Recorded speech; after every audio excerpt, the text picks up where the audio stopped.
right. Hello, hello. People coming in right now, I see. Our number is climbing. Welcome, my name is Madison Smith. I'm the coordinator of public programs at the Chicago Architecture Center. And welcome again to Artmaking and Placemaking in Chicago Communities, part of the Chicago Architecture Center's virtual programming for Open House Chicago 2020. This program is also in partnership with the Hyde Park Art Center and OHC 2020 community partner. And for those of you, who would rather stay close to home, the CAC is offering OHC 2020 public programs through October 25th. So if you're interested in our other program offerings, visit openhousechicago.org/programs. And I know the Hyde Park Art Center is also hosting tons of virtual programs and lectures and performances throughout the month. So I would also recommend visiting their website and tuning into those programs as well, if you enjoy today's program. Lastly, so many of you know that OHC 2020 is a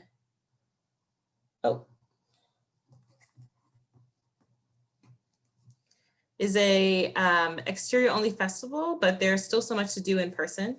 Hyde Park Art Center is participating site, so you can learn more about the buildings and our new program by visiting openhousechicago.org. And while we wait, we're going to give some time for folks to come into the virtual room. So why don't you open up the chat and let us know in the chat where you're from, what neighborhood you claim. I'm interested. I'm currently in Edgewater right now, but I claim Hyde Park till the day I die.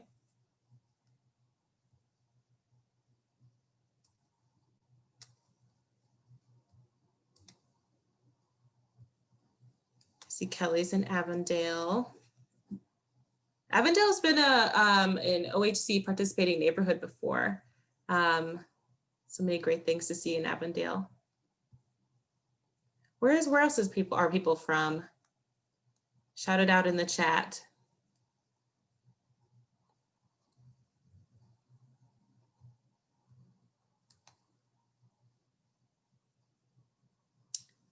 See Jan is from DelCab, Illinois. Audrey's from Lakeview, my neighbor. Palatine, Illinois from Denise. Near North Side from Bernadette. Nice.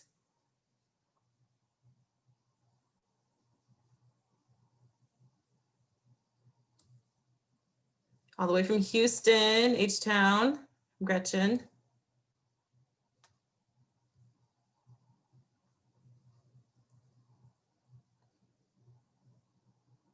Yeah, I think a lot of what we may talk about today could apply to so many different cities in the US and globally. Placemaking. Yeah, what are some favorite Chicago neighborhoods?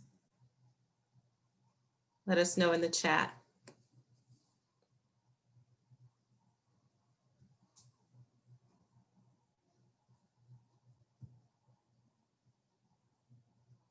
Carol said Gold Coast. On the OHC app, we have a self-guided walking tour of the Gold Coast. It's pretty popular, pretty nice. Let's see what others. What's my favorite Chicago neighborhood?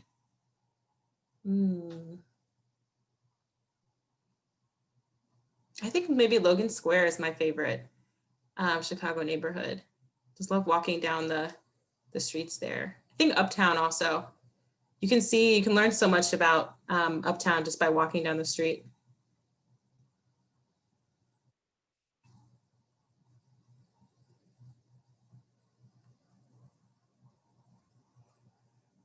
Tanika loves Englewood and Edgewater. Brenda Deck loves Hyde Park. Yes. I love Hyde Park. I miss Hyde Park. Jordan Campbell says Austin and on the west side. Yes, Austin is also participating. Austin and Englewood are both OHC participating neighborhoods this year. So much to do in both of those neighborhoods. It's really exciting.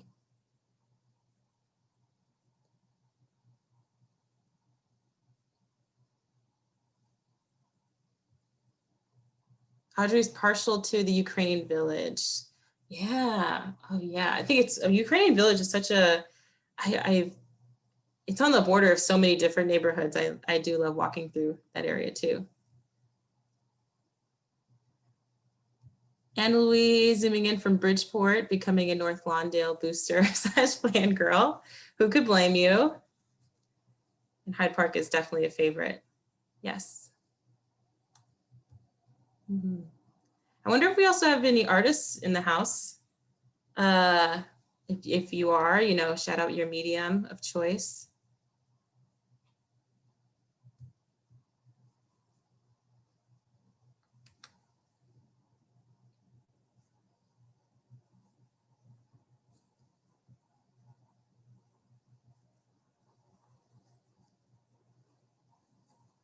Jan says printmaking and watercolor. That's great.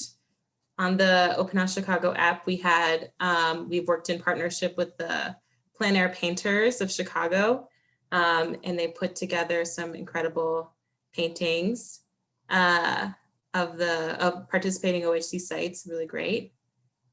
Barbara's from Ann Arbor, nice, hi Barbara.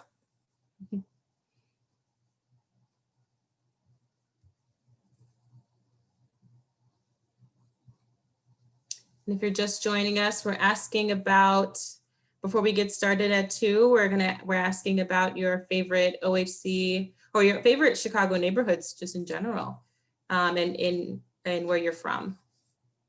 Type that in the chat.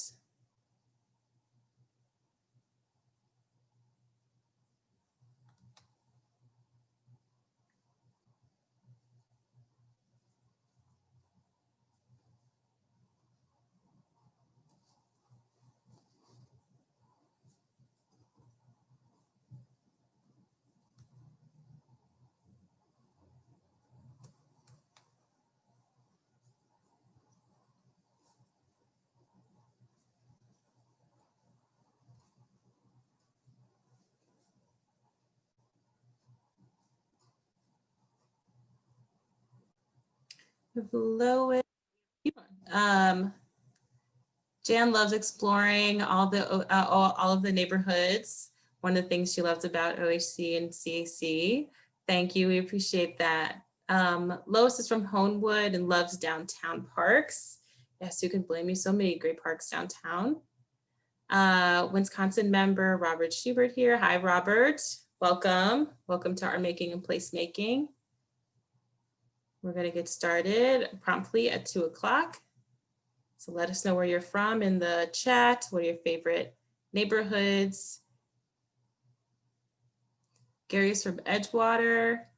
Went on the Kenwood tour last week. Both gems, yes, I agree.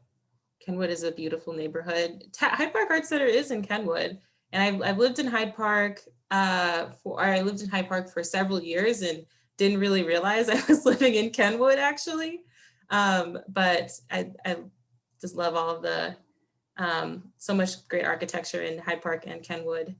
Glad it's a participating OHC neighborhood. Janelle is from West Englewood. Our favorites are West Englewood, Bronzeville, and North Kenwood. Yes, these are great neighborhoods.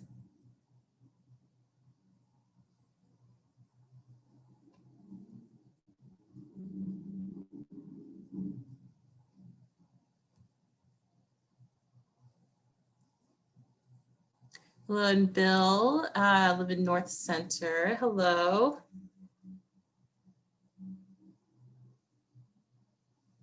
We'll get started in just 5 minutes. And we can't forget about Beverly, Janelle, of course. Really also a great OHC participating neighborhood. I mean, that Givens Castle is gorgeous.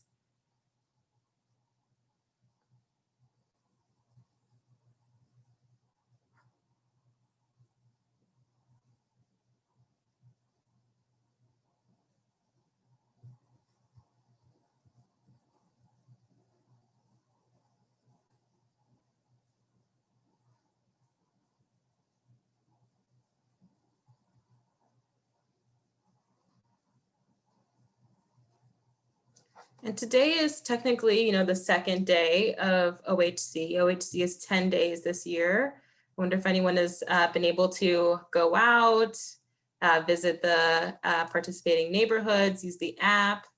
If you have, let us know in the chat. And for those just coming in, type in your favorite neighborhood or the neighborhood you claim, the neighborhood you represent.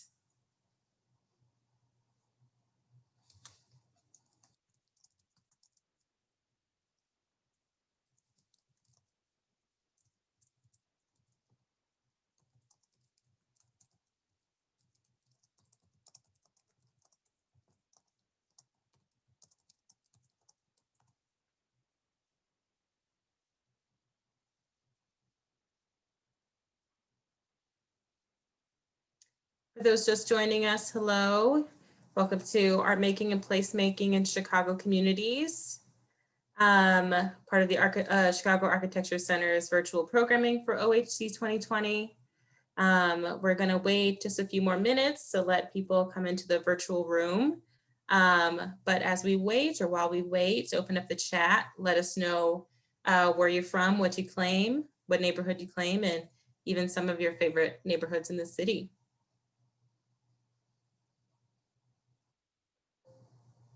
Joan just said she viewed the city from the top of the Chicago Board of Trade. Did not know those panels could still open. Yes, I'm shocked as you are. Audrey is loving the old row houses in Oakland. Yes, yes. And Ralph grew up in Marquette Park and now lives in Tinley Park. Hello from Tinley Park.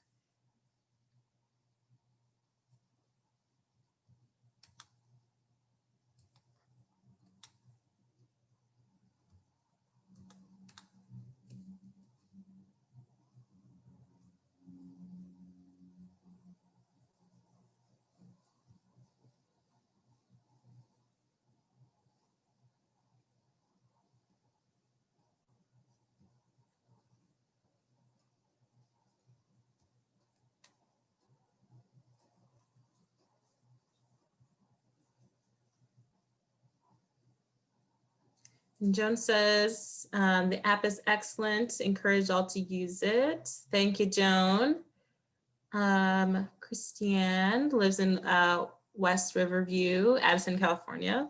Looking forward to this panel. Me too. It's going to be a really incredible event. One of the best things Barbara has done since March is to join the CAC, visit so many Chicago buildings and areas that they now want to visit in person when we can be out and about. Yeah, I think that, this year has forced, us to all rethink a lot of things, but to mainly try to understand what can we learn about a neighborhood just from walking down the sidewalk. And so I'm glad that OHC can encourage that kind of experience for all of us this year.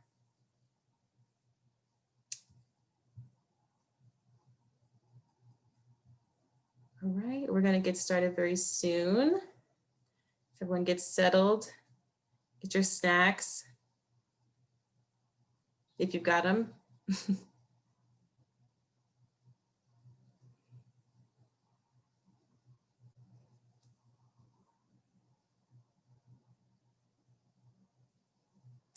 And Elizabeth's highlights this year has been CAC Live. I know there's so many programs we're doing this year. Pretty much like one or two every day for OHC, for the 10 days of OHC. It's very exciting.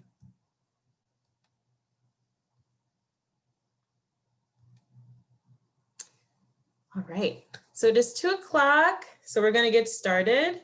My name is Madison Smith again, and welcome to Art Making and Placemaking in Chicago Communities, part of the Chicago Architecture Center's virtual programming for Open House Chicago 2020. This program is presented in partnership with the Hyde Park Art Center, a OHC 2020 community partner and Open House Chicago site. Today, Sierra McKissick is to kick off today's program and transition us into a roundtable discussion with our program speakers. Before we close the afternoon, we'll reserve time for an audience Q&A. So get your questions ready and type them into the Q&A. Sound good? All right, I'll introduce Sierra. Sierra McKissick is the founder of AM/FM, a creative arts brand based in Chicago.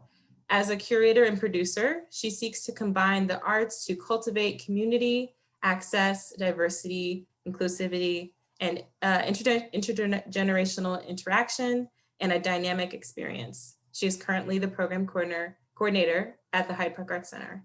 And I'll take it away, Sierra.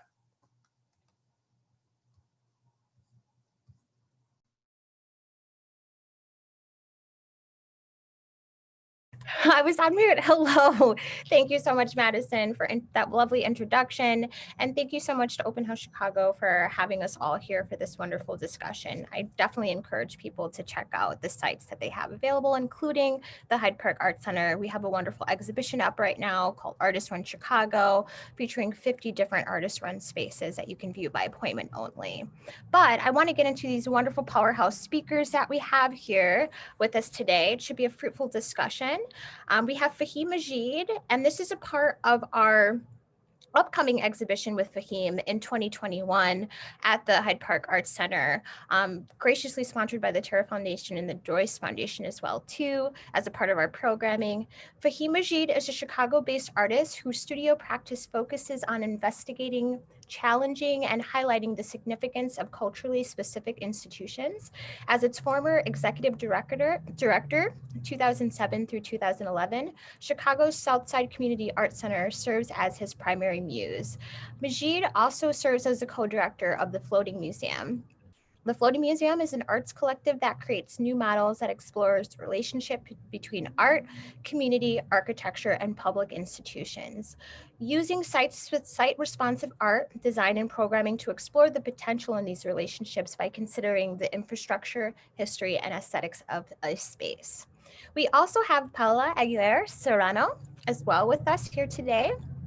Paola is the founder of Borderless, a Chicago-based city design and research practice focused on cultivating collaborative design agency through interdisciplinary projects. Paola explores creative civic design and engagement interventions that address the complexity of urban systems and social equity by looking at intersections between architecture, urban design, landscape, planning, and civic participatory process. She is the active educator as well, and she received a Master's of Architecture and Urban Design from the Harvard School of Design.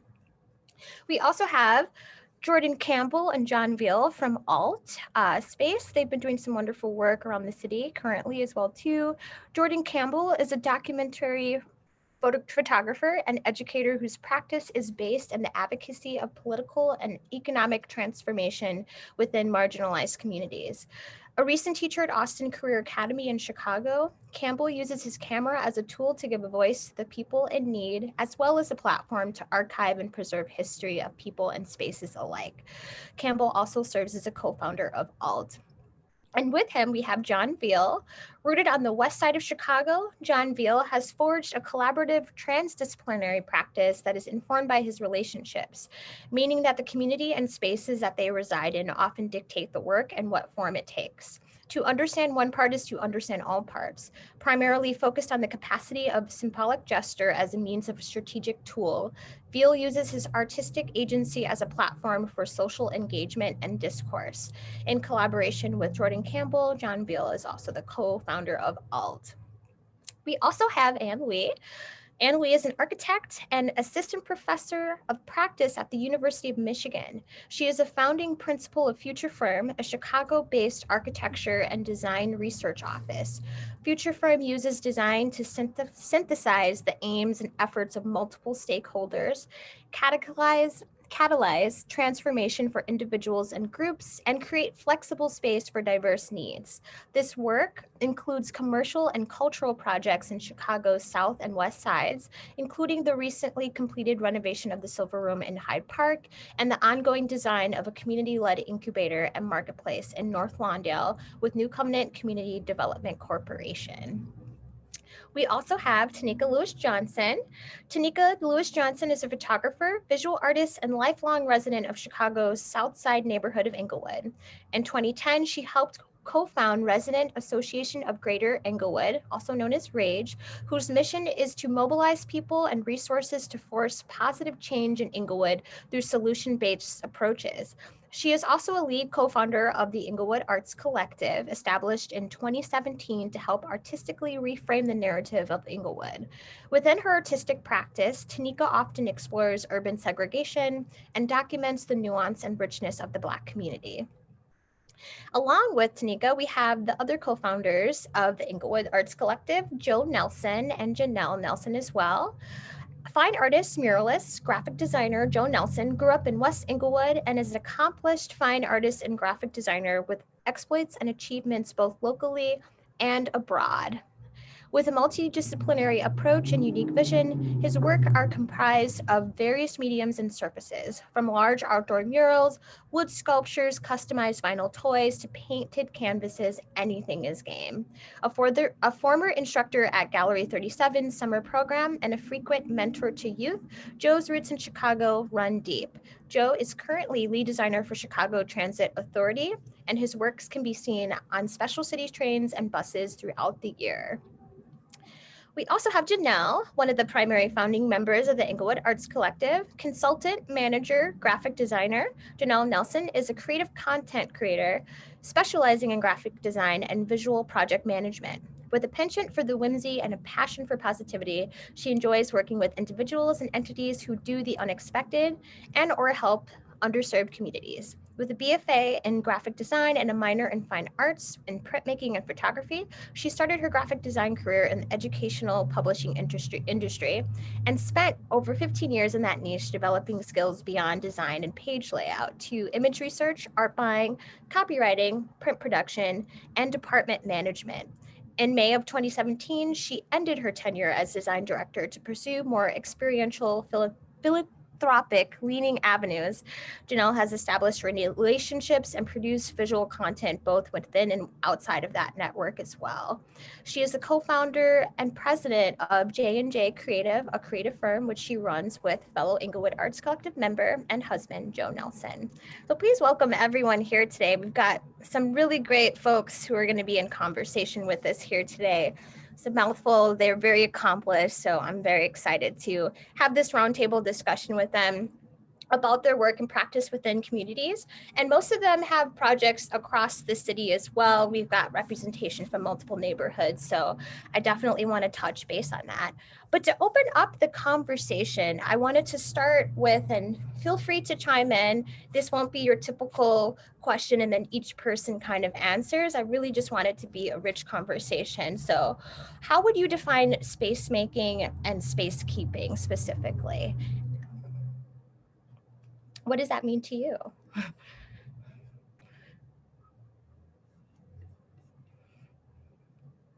Let's I've been very polite, so. don't all jump at once. I know you all do the work, so. No pressure. Sierra always does is very light, start light and more complex, no pressure questions. Yeah. I don't want to kick off this one, but I can pass it to someone.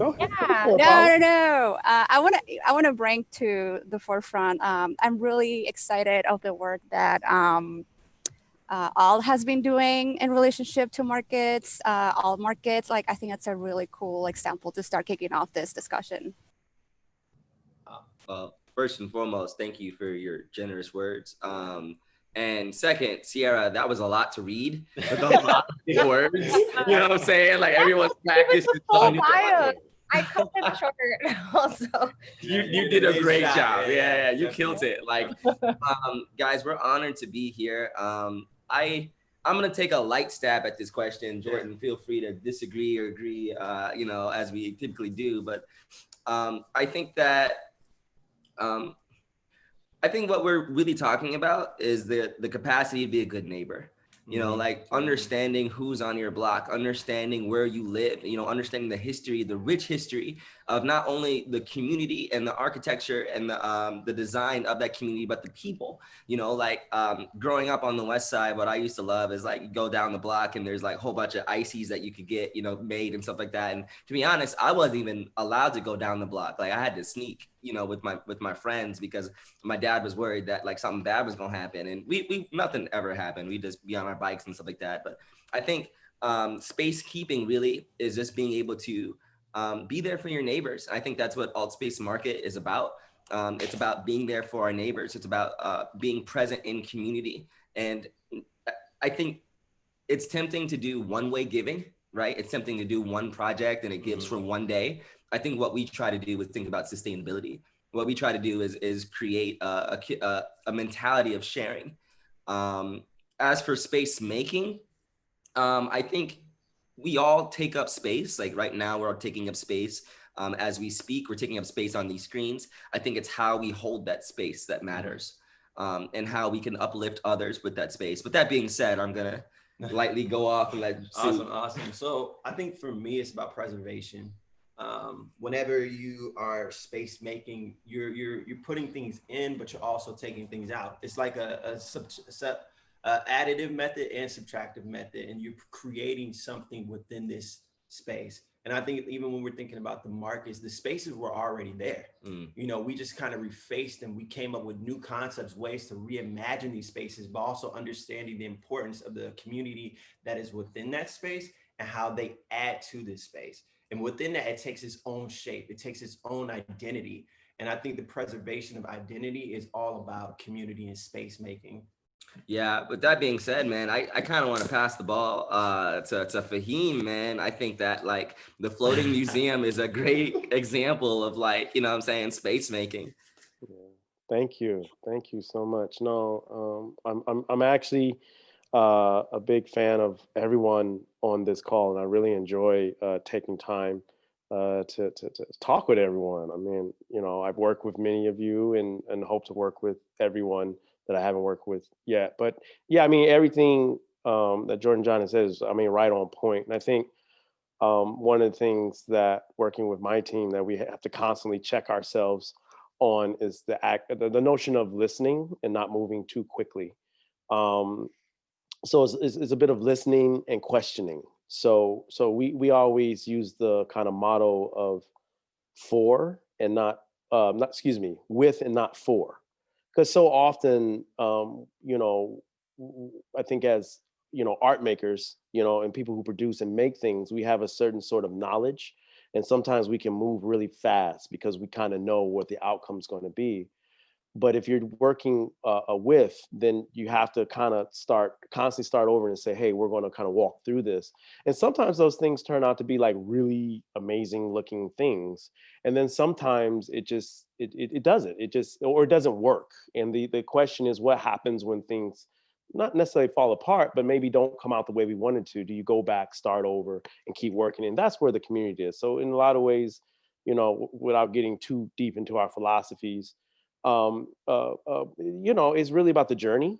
You know, with the floating museum specifically, we do a lot of big things, but we leverage those really big things. They're impossible. There's no way they can get done. And the only way you can get them done is kind of like amassing the Avengers, like, which is like neighborhood and municipalities and everything. And that's really what the floating museum is. It's a family. And that's how I like to think about things, is that floating museum are people. They're not actually things. And, you know, sometimes we like to make things and then we got to get checked and say, no, stop, slow down. And we're constantly reinventing ourselves. So.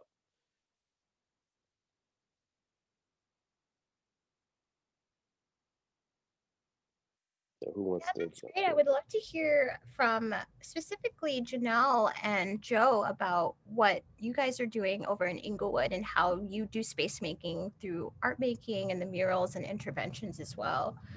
Yeah, I'll jump in. I think Faheem hit something that was very prevalent and important. The act of listening is key, especially when you're doing community projects. There's so many people involved in that live in a neighborhood and pass by, you know, viaducts, walls, you know, they stop at the stores and they live in these spaces. We live in these spaces. So, you know, you definitely have to listen and see what people are talking about and what they're thinking about and what they like. Because, you know, a neighborhood on the north side has a different vibe and aesthetic than one on the west side. So like these things are important, you know, they make up, you know, who we are and what we represent. And I try to bring that vibe into my work. You know, as an artist, like I have my own ideas and perception of things, but that's not always a key factor in what I paint. So I definitely try to listen and be attentive to the neighborhood that I'm painting in. And it's not always the case because sometimes I'm doing my own thing. But you know, if I know that I'm in an area that needs something, or if there's a vibe that, you know, that resonates in that neighborhood, I try to bring that forth in the artwork. So, you know, that artwork has something that's relative to that area. Yeah, I think it's important to consider these things in terms of the end result, which is the artwork or the thing that we're building or the thing we're constructing. But it's also equally important in the strategy and the implementation and all of those juicy things that sometimes isn't considered juicy, because as artists, we just want to get our hands in and get dirty and just make the stuff. But there's so much work, especially when you're talking about community work, that happens behind the scenes and during and process. And so it's about also being creative with the way you engage. It's about acknowledging that Chicago is hyper local, like Joe said. You know, we are a city that can be united, but we're also a city with a lot of pride about where we're from. Rep your set, what side are you from, what neighborhood, what block are you on? And there's so much love there. And so it's about capitalizing on that love. And then as artists, being confident and strong in your craft and your skill or whatever you're bringing to the table, but also having that humility and awareness to serve and use your artistry as a vessel to support the people. And I think I can say, I see a lot of heads nodding because this is a dope panel. And I think, you know, we're collectively on this panel, we do that. Like I'm looking at all these faces and it's like, we serve the communities, or we're doing our best to serve the communities by listening, by in the processes. I won't capitalize too much of the time, but I will say Englewood right now, we're working on another mural for Englewood. And we created this virtual hub and made a website for folks to vote on aspects of the mural. And we had a roundtable discussion with some aldermen, and somebody pointed out like, yeah, this is great and all, it's super cool for COVID, but what about those folks that's not so digital savvy? And we have a lot of elders in the neighborhood too. And you know what? Yeah, the website works, but we also went ahead and went to Kinko's and made some big boards, and we linked up with the community organization and Rage, and they're literally doing street teams with their mask on, just door to door. Hey, we're not a census worker. We're talking about this mural that's coming up. Which one do you like better? Just point to it, put a sticker here. And I mean, that sounds really crude and rudimentary, but it gets people engaged, it gets them hype, and it lets them know we're not just painting some pretty picture. It's gonna look pretty, but this is with you. We value you. This is for you, but it's also of you. And I think the messaging and the process is so important, just as much as the end result. Especially when you're working with communities and doing community artwork.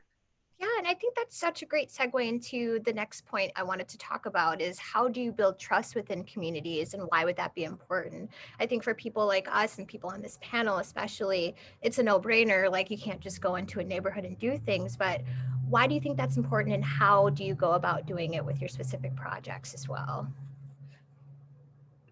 Tonika? I'm gonna, Tanika or Anne, I know you're doing the night gallery right now and partnering with different spaces as well too. Faheem with the floating museum, saw some stuff in Garfield Park, so yeah. I personally feel like everyone else on the panel is better positioned to answer this question because I am basically cheating. I don't move around in other neighborhoods. I am solely focused on my home neighborhood of Greater Englewood. As an individual, You go up north, like the folk. No, that's not true. No. My work on the other side of town. Right. I mean, my whole life I've enjoyed exploring all of the neighborhoods of Chicago. But as an artist, I do focus my attention and my work on Greater Englewood. So I feel as though it's much easier for me to connect to the needs of the community here because I grew up here. I traversed other neighborhoods from here. I returned here as an adult, and I'm connected with so many residents who are my neighbors that, you know, it makes it very easy for me to be like an artistic conduit. So that is the benefit for me and maybe the, you know, Janelle and Joe of doing work in Englewood, because, you know, it's home. And so for me, that is what makes it easier to connect with residents and also share with residents, you know, the value of not only my opinion or the thoughts or contributions of Englewood Arts Collective, but we are also a representative of the community. And I think it's really important for artists to continue to think about whatever group, location, they identify with as home, and realize that, you know, your thoughts about wherever you identify as home is just as important as you listening to your neighbor or whoever you're working with for an artistic project. So I'll pass it off to the other artists who go to different neighborhoods, because I'm always amazed at how everyone in this panel embeds themselves in other communities and do it with such grace and thoughtfulness, because that's something that I have not necessarily exercised as much. I have primarily served as an interpreter or a translator in the many worlds that I connect and bring back to Englewood.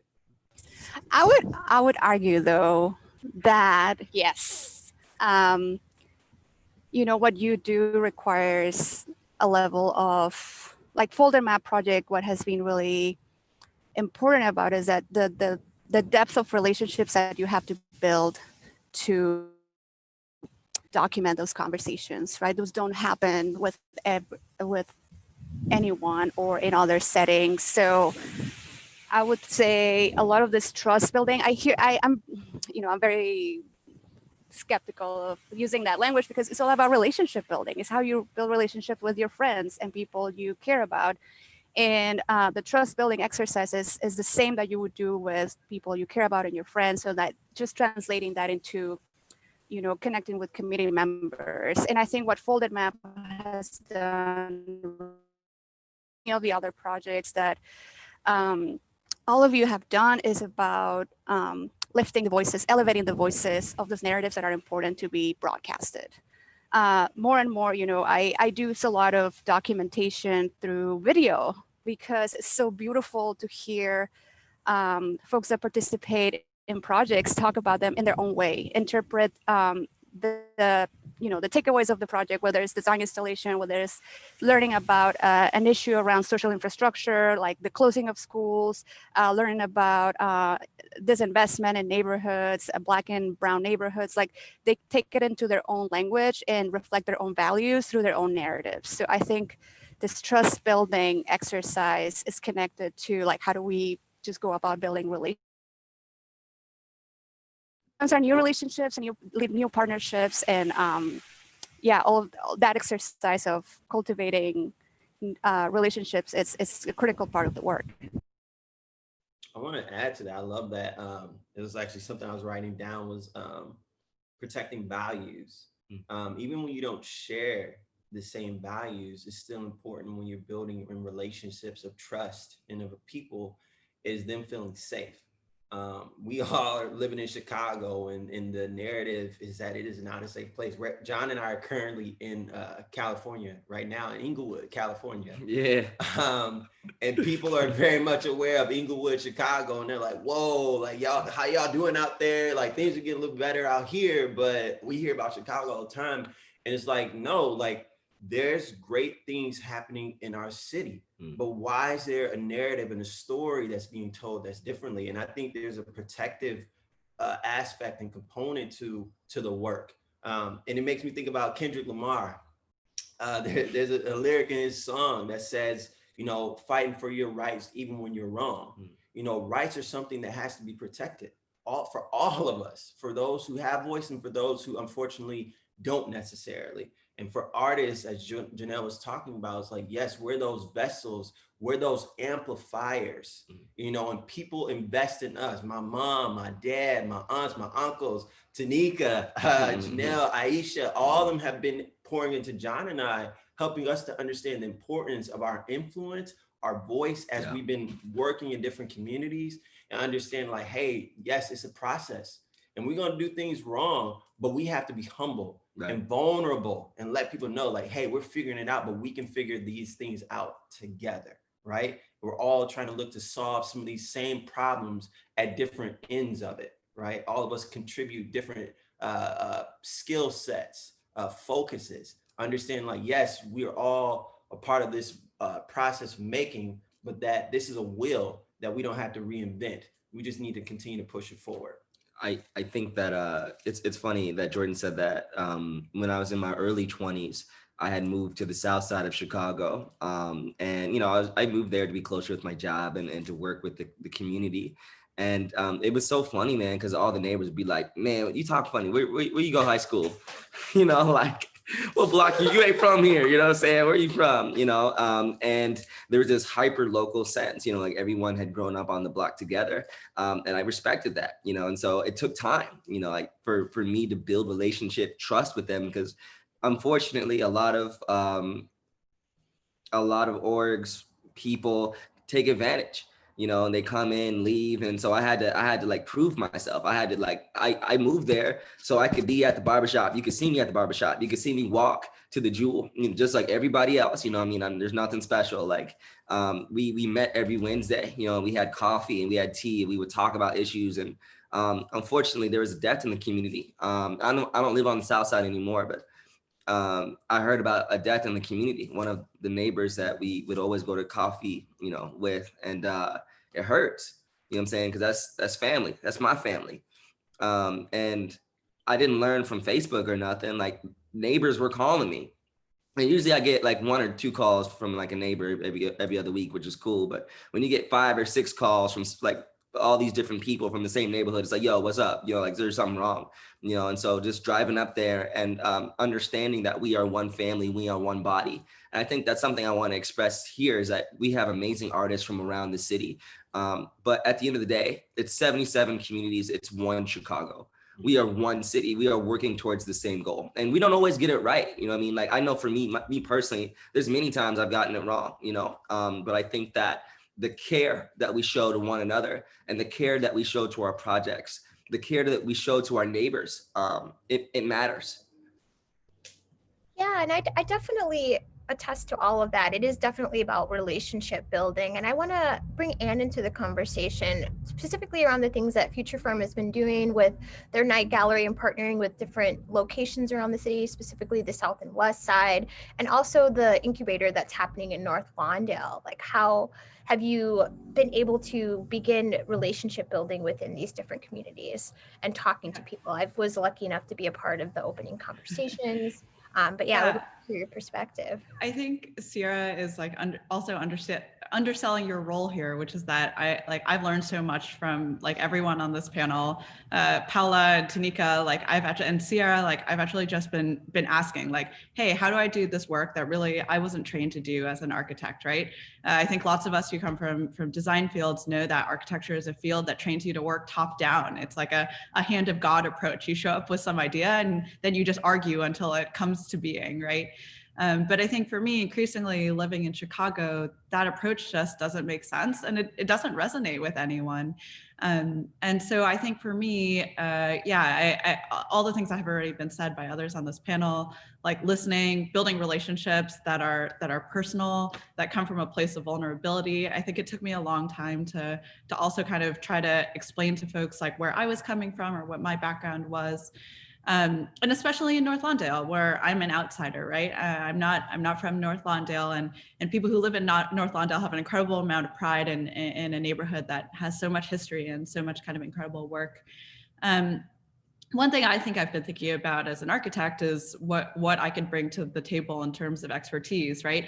Architecture, I think, often is perceived as this thing, yeah, like only for kind of huge scale projects or projects that like none of us actually like visit or are part of.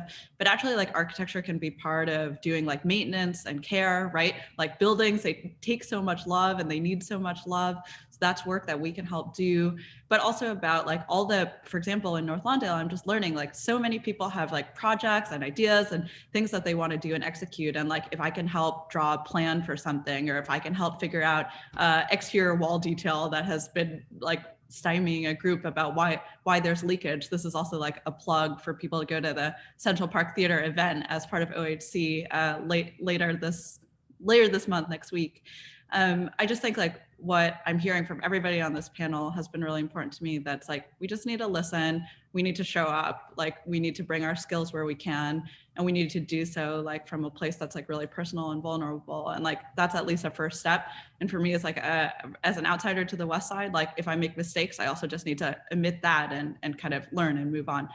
So that's something that's also been on my radar lately, and that I've learned from many of the people here. Awesome. Thank you so much.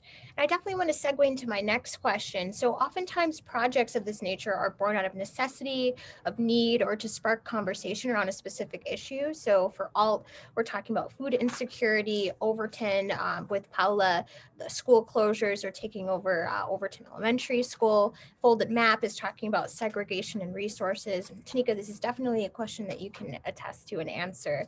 So do you think how artist interventions, why do you think that they're able to address these types of things in a nuanced way? And how have you seen these things influence policy or provoke direct change within these communities? I know that Tanika, you're specifically focusing on land and home ownership as well, and that's been an extension of the project, but I would love to hear about policy and like how you hope to bring these things to the forefront, and everyone else as well on their projects too.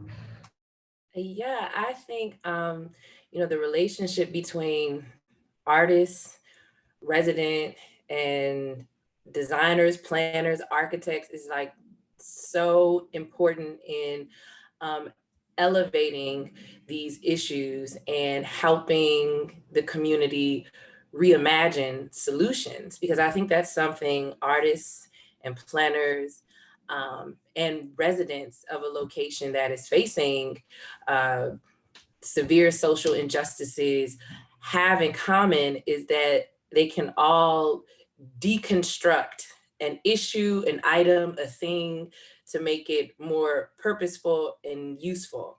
And so I think that the relationship just of artists, architects, and residents is really necessary to help elevate these issues, because without elevating those issues, you can't really get to the true planning of what a community should and could look like and its barriers. And so although all of us are interested in creating these solutions, we all value the process of it. And in that process, you have to address barriers, systemic barriers that prevent all of us from being able to have the communities everyone wants to have, which is, safe, walkable, entertaining, livable communities. And when you work from that lens, it makes sense that you would have to uplift the issues that prevent communities from being that. So that's why I truly believe it's critical and important, and also the primary reason why a lot of us on this panel usually have an issue that we feel our skills and intentions are aiming to solve. Yeah, We're also, sorry. no, go ahead, Paola, go ahead. Okay, no, I was gonna just chime in on that, because I think, this idea of bringing visibility, how do you position the conversation you want to have with your community is part of this idea of reimagining not only solutions, but the places and the platforms in which we want to have the conversations. I think, for the work that we've been doing around closed schools and the platform of Creative Grounds was like, we started just walking through the building and, I didn't even knew how to start a project. And it was more like, let's come together, walk these buildings, walk these grounds and imagine. And like through conversation, some of these insights started to become kind of pointers, right? Like when you don't know where to start, just start anywhere. And sometimes, creating that circle of dialogue, it's an incredible, like helpful platform to do that. So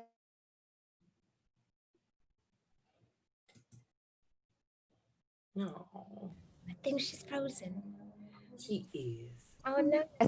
Oh. It was getting so good, Paula. She was uplifting the issues. She I was. think we just lost her. Well, hopefully we'll get her back. I would love to hear some stuff from Faheem. You're kind of like the veteran of the group and doing this work as well. And your museum is roving and moves around in different locations. So that work and just your practice in general is so community focused. I'd love to hear your perspective. Paul, yeah, okay. We'll wait till she comes back. But no, I've been enjoying hearing, everyone talk. So I'm kind of not trying, although, this is, I love to talk. So, but I'm trying to keep myself from not overwhelming the conversation. But one thing I want to talk about is kind of back at the core of my practice is going back to Southside Community Arts Center. I was executive director there, but I was a community member. I came into the city, I needed some help. I didn't know anyone. And I started this center and I met this woman named Margaret Burroughs, right? So, right, hello. So I like to think I'm channeling her. And when I do the things I do, there you go. That's right. If you ain't read it, you better read it. That's the voice of Dr. Burroughs. She telling the story in there. And she talks in narrative. Like she never speaks flat out to strategy. She never speaks flat out to what to do. And she never talked about herself. She always got people to talk about who they were. But as I kind of move beyond kind of the folklore of who Margaret Burroughs was, how we talk about her, kind of the elevator speech, and start looking at some of the actions. I like to say I look at those and I use that as a kind of a guide to how I want to live my life, the type of impacts I want to have. And when you understand that, you understand why a space like the DuSable Museum kind of it works very differently than how most museums work. But you have to put some historical context to that. So if we look at Margaret Burroughs, she made a museum, not because she wanted to make a museum, it was because the community needed a museum. Margaret Burroughs started all this work because children weren't being educated in the school she was at. They were getting one type of history. She complained about it, and then she did something about it. So a lot of what I do is about through action, and she was unapologetic in the things she did. She didn't always do things right. She stumbled all the time, but she picked herself up and kept it moving and came back to the same computer. That didn't work. We're going to do it this way. And then ultimately she made a decision. I don't like to think that I actually have solutions for anything.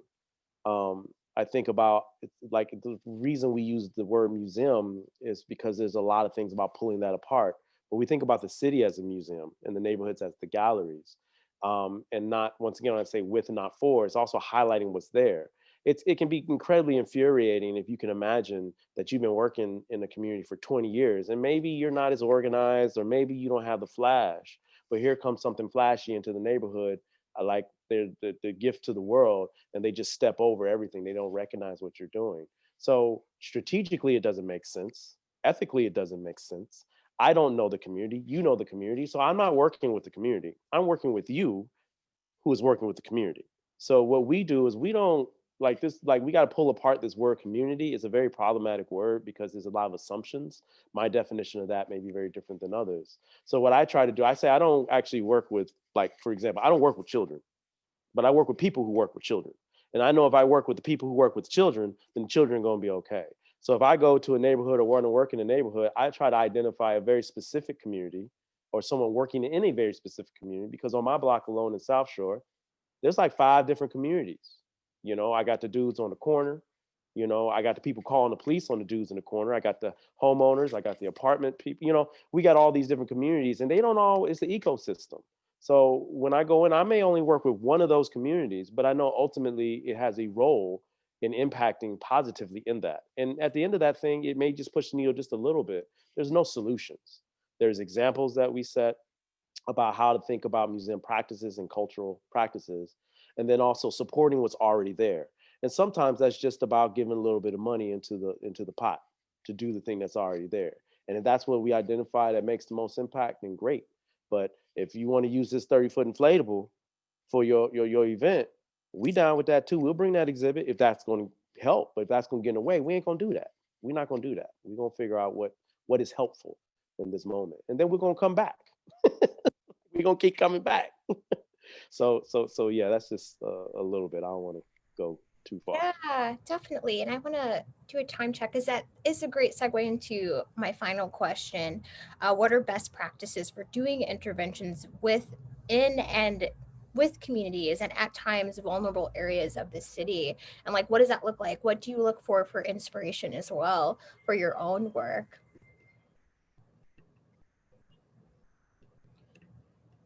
Just as a final thought. And we'll take some questions. A word that is tangential to some things that Faheem just put on the table. I was just thinking about the word alignment and what that could mean. You know, you were just unpacking community and discussing how it's an ecosystem. It's like a universe. And I think how do we engage with that is one way is to align ourselves in different ways, and what that looks like. It could mean relationships with leaders of community organizations, but it also means speaking to what Anne said earlier about using your skill set and unpacking whatever biases you have. You know, me coming from graphic design, it's similar to architecture where you learn all these theories and you go out into the real world and people just want flyers. And it's like, oh, I can't do my clean Bauhaus, you know? And so it's about like leaving your baggage behind and doing what serves the people you're trying to speak to, and having that conversation around whatever literacy, visual literacy they connect with. And it also means maybe not meeting with the president of that community org. Maybe it means meeting with a policy maker or someone that works for the city office. And if you can position yourself that way, I think as artists, we have many different avenues many different lanes we can get into. And so I thought about alignment, and that kind of arose from some things that have been said. That might be off topic, I'm sorry, but. No, you expressing that, Janelle, made me think of, you know, an extension of alignment. And this kind of goes back to Sierra's question about, you know, why our work tends to focus on or uplift the issues that prevent communities from being the communities that they want. And, you know, it's really about, for me, helping not only myself, but the community see why they haven't been able to do what they want to do. So I don't even approach it, the work in Englewood as, oh, they need a new idea. We need a new idea. I just try to think about what has prevented us from being able to do all the amazing ideas that I know we have. And so working from that lens kind of makes me think of alignment and relationships. And those are the two things that usually we have as a barrier, you know, the access to people who could be able to help facilitate, do some of the engagements, activations that we want. So I definitely think, you know, alignment, and just to go back to relationships, and also not ignoring the very systemic barriers that make our work so critical and so important. Yeah, I wonder, just also one more thought is just to kind of throw in the idea of joy and sustainability for ourselves into the conversation. I'm part of this group of Asian American architects who are trying to think about what we can do for anti-racism. And one thing we've just tried to institute is like something that brings us joy in all of our meetings, because otherwise like everybody has so many pressures on them right now, right? And so many, like the only way that I think that work can be really lasting and therefore have impact at scale, right, is that if it is like pleasurable in some way. And yeah, I'm thinking about like Adrienne Maree Brown's pleasure activism, like it doesn't give us pleasure and give us joy. Like that doesn't have to be like a selfish act. That can be also something that is baked into practice or work or how we engage. Maybe that's another form of like best practice to think about as well. Yeah, I agree with that totally. I was gonna say that, like, do what feels good to you. Like, if your heart's not in it, don't step out there. Don't waste your time trying to give back to some area that you know thinks needed because you just want to jump in there to help out for whatever reason. Like, do it because you want to. Do it because your heart's in it. Like that should be at the top of your list. You know, don't step out there and you're not like ready to give back to some neighborhood, or you know, put all this effort in and you're not, you don't really want to do it because it's going to come out in the work that you do.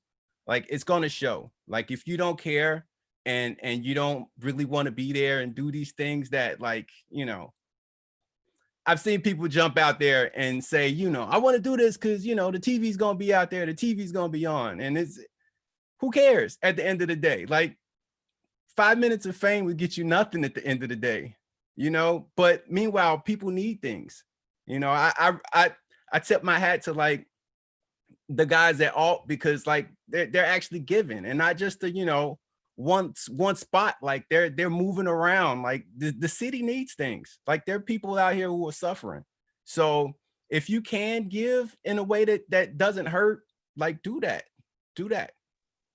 One thing that me and Jordan are best friends, and one thing that we always go back to is the Bible. And you know, for us, there's a scripture, and we kind of like ripped off. It's not an exact quote, but basically, every part plays a part that only that part can play. Mm-hmm. You know, and that's based in scripture. And I think that, thank you for your generous words, but like understanding for us, like the work don't work without y'all, you know what I'm saying? Like it's EAC and Rage that look over the Englewood market and invited us to that market, invited us to create one, you know what I'm saying? Same with one in Greater Grand Crossing. It was Rebuild Foundation that invited us to come out.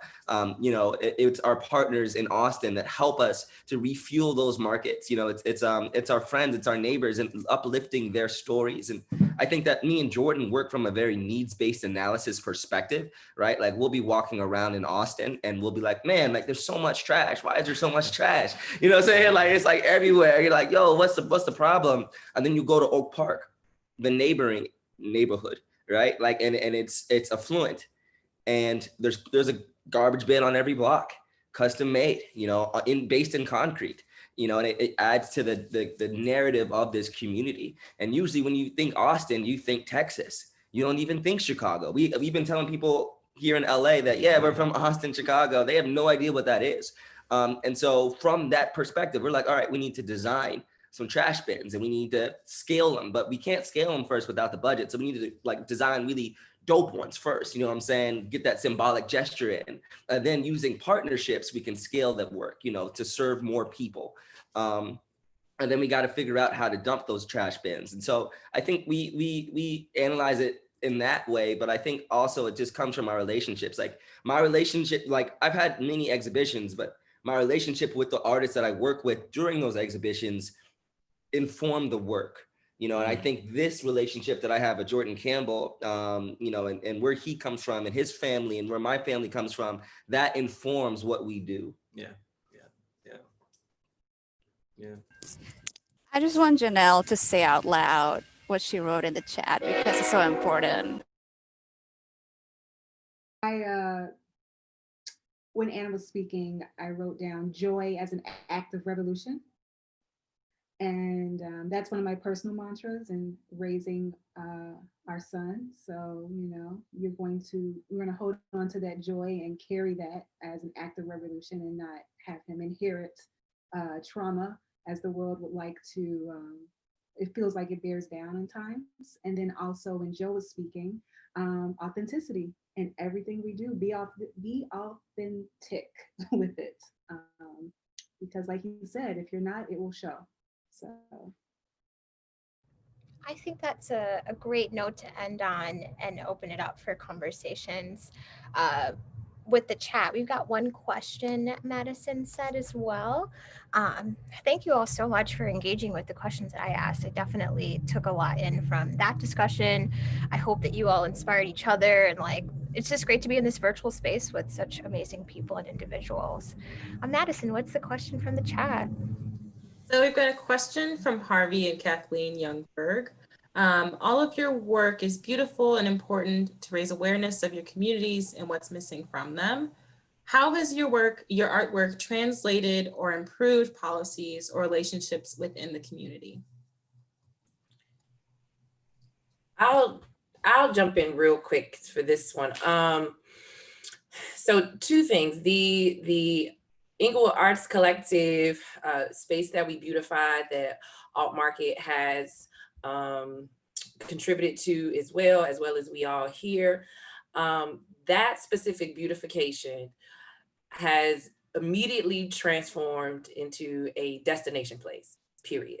And so when it comes down to educating people about a community or getting people to feel invited to a community, that site has become a destination where people feel as though they can come to that location, contribute, help, or take a photo.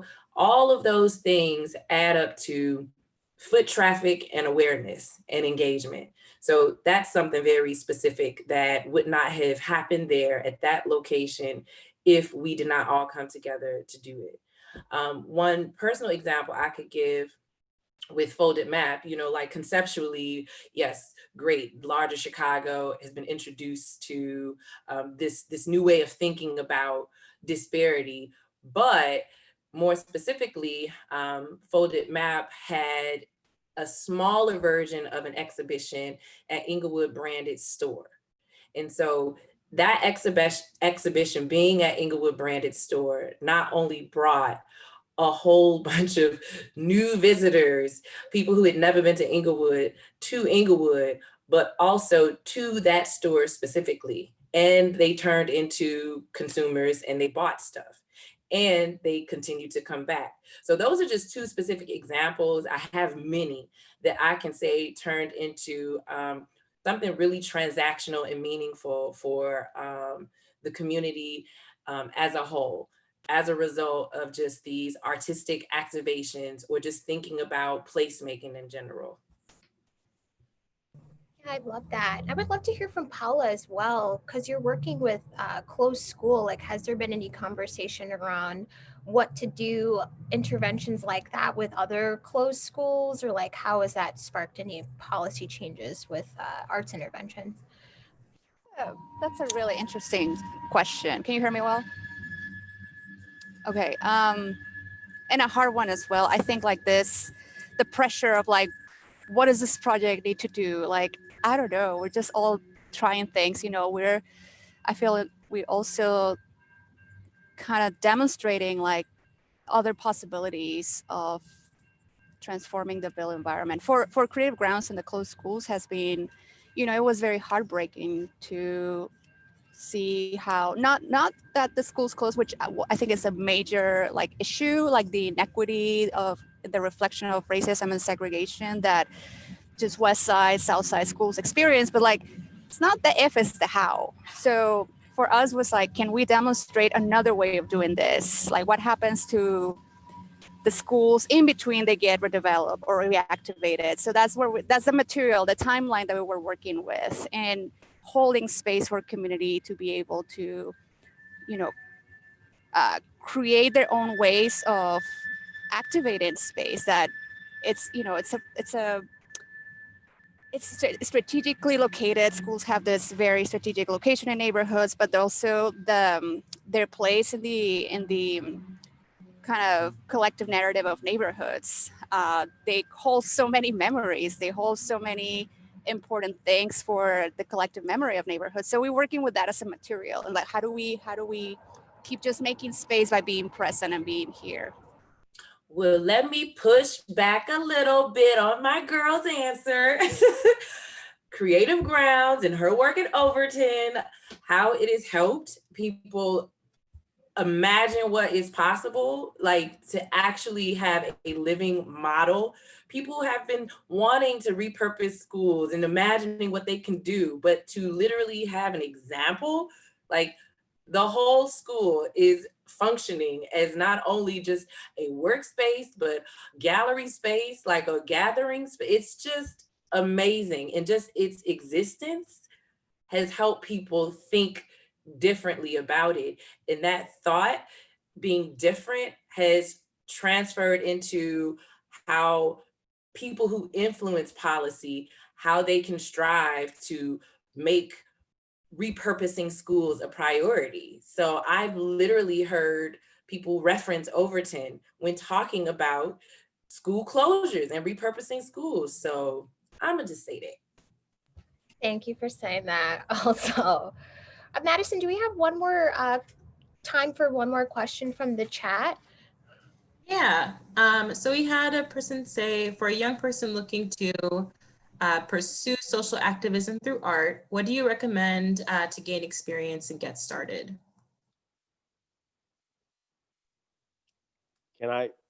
When people ask me, kind of the answer is to get started. It's in your very question, don't hesitate, get started. And I mean, just do some research on best practices. Some of the things is come back, follow through on the things that you say. If you cannot follow through on the things that you say, it's okay. Say, hey, I can't follow through on this, but hey, maybe we can readjust and rethink what it is we're doing. So don't just disappear, just try to figure out what the kind of evolution of the thing is. Don't promise you're going to do something into an infinity, because who you are now is not going to be who you will be 5 years from now. So it's okay, and understand you're not going to solve everything overnight. Who wants to be in a community where one person solved everything? That's literally not a community. You are a small part of a much bigger narrative.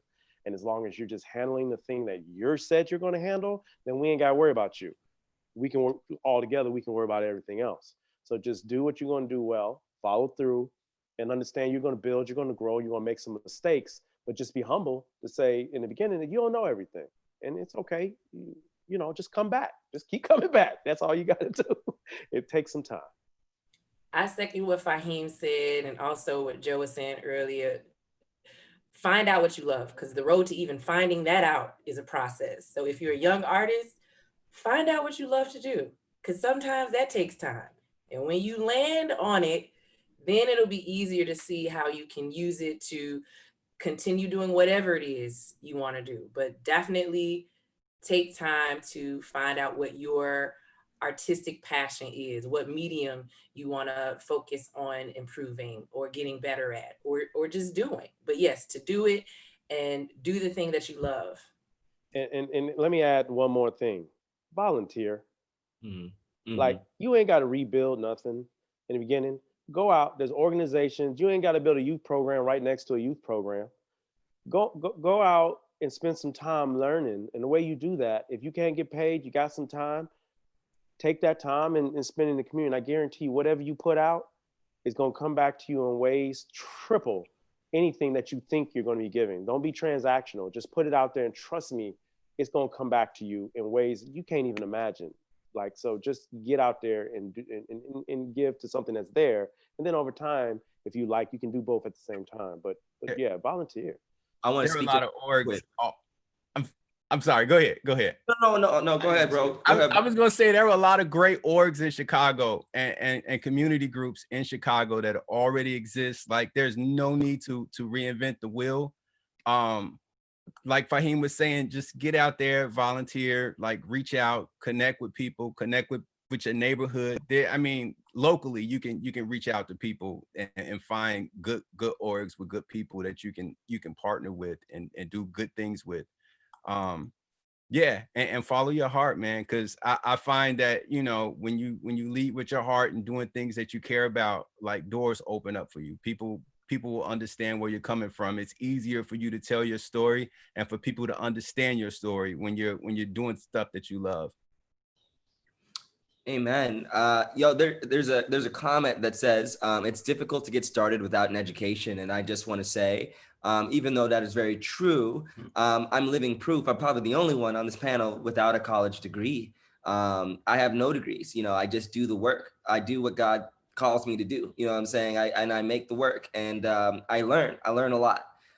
Whether that's through film, books, or conversations with my neighbors. You know what I'm saying? I'm active in this community. You know what I'm saying? I'm going to be active. I'm going to continue to learn. So don't let nobody tell you that you can't do nothing because you don't got an education. Like, you can learn. We're working with after school managers right now.